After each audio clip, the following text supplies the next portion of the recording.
Kemudian Bapak saya hormati, jika ada orang yang disombongkan gara-gara ibadahnya, dia merasa ibadah puasa sunnahnya banyak, merasa sholat sunnahnya banyak, merasa sedekahnya banyak, sehingga dia sombong. Dan itu tidak boleh, Pak, tetap tidak boleh. Sebab apa? Dia menyombongkan kepada siapa? Sombong kepada siapa? Kalau sombong kepada orang yang tidak diketahui kondisinya, gimana ibadahnya, gimana perbuatannya. Kalau dia menyombongkan kepada orang yang dia tidak ketahui kondisinya, justru tidak boleh, Pak. Siapa tahu orang yang dia lihat atau dia kira kayaknya orang ini ibadahnya biasa saja, aku lebih hebat. Belum tentu.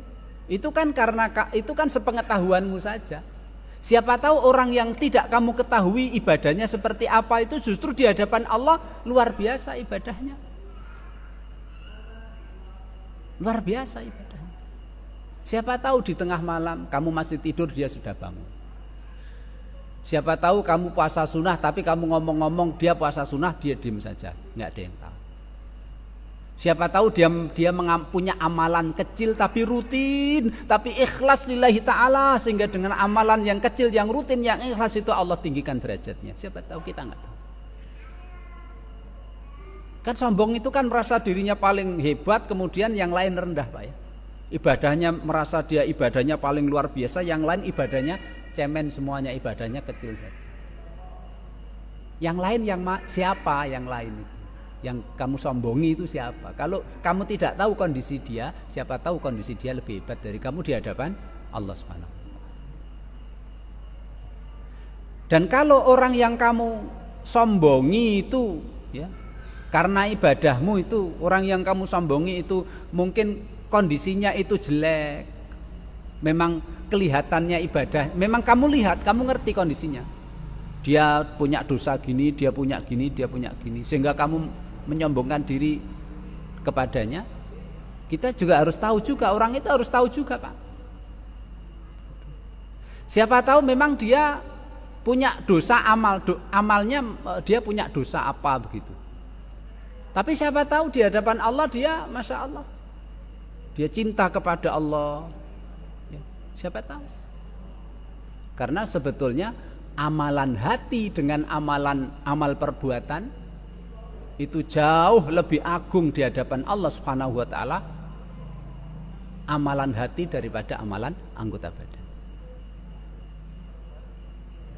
Dan kita nggak tahu, Pak, amalan hati. Dia itu takutnya kepada Allah bagaimana, dia tawakalnya kepada Allah bagaimana. Buktinya apa? Amalan hati lebih luar biasa di hadapan Allah daripada amal perbuatan. Nyatanya 70.000 orang yang masuk surga tanpa dihisab itu amalnya apa, Pak? Amal hati. Apa itu?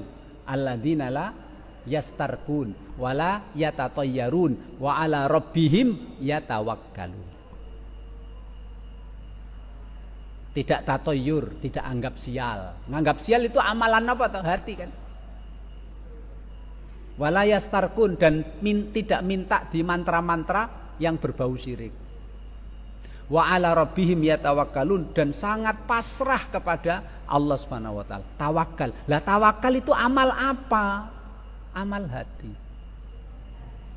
Makanya kalau kita ngerti orang itu, kita lihat sholatnya biasa, puasanya biasa, baca Qur'annya biasa, sedekahnya biasa, dia kalah, lebih hebat saya. Ingat, amal hati di sisi Allah lebih besar daripada amal perbuatan. Makanya yang menjadi syarat masuk surga itu apa toh, Pak? Iman. Selama masih ada iman, meskipun sebesar biji dzarrah, semut yang paling kecil atau debu yang paling kecil, asal ada iman. Iman itu di mana? Di hati. Pasti dia masuk surga. Jadi berarti kan amalan hati luar biasa. Kemudian juga ketika kita menyombongkan diri gara-gara ibadah kita banyak, kita kan nggak tahu kesudahan kita, toh Pak.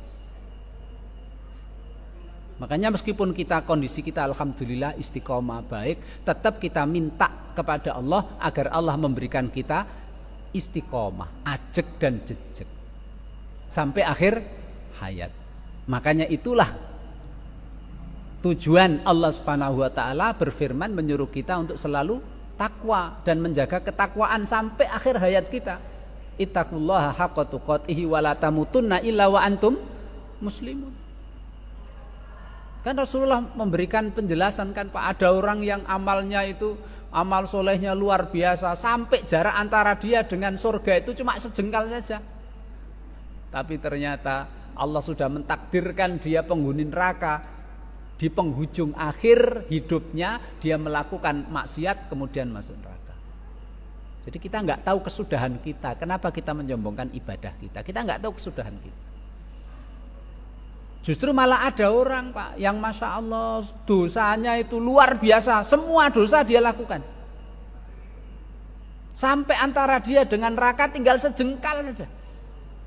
Tapi karena Allah sudah menentukan dia adalah penghuni surga, di akhir hayatnya akhirnya dia tobatan nasuha jadi orang baik, kemudian mati dengan husnul khatimah masuk surga. Justru malah ketika kita menyombongkan ibadah kita ujub. Siapa tahu besok di surga atau besok di akhirat yang kita rendahkan karena menurut kita, menurut pengetahuan kita, dia ibadahnya rendah, banyak dosanya. Siapa tahu Allah justru malah meninggikan derajatnya di akhirat dan Allah akan menyiksa kita di neraka dulu. Kita nggak tahu. Itulah pentingnya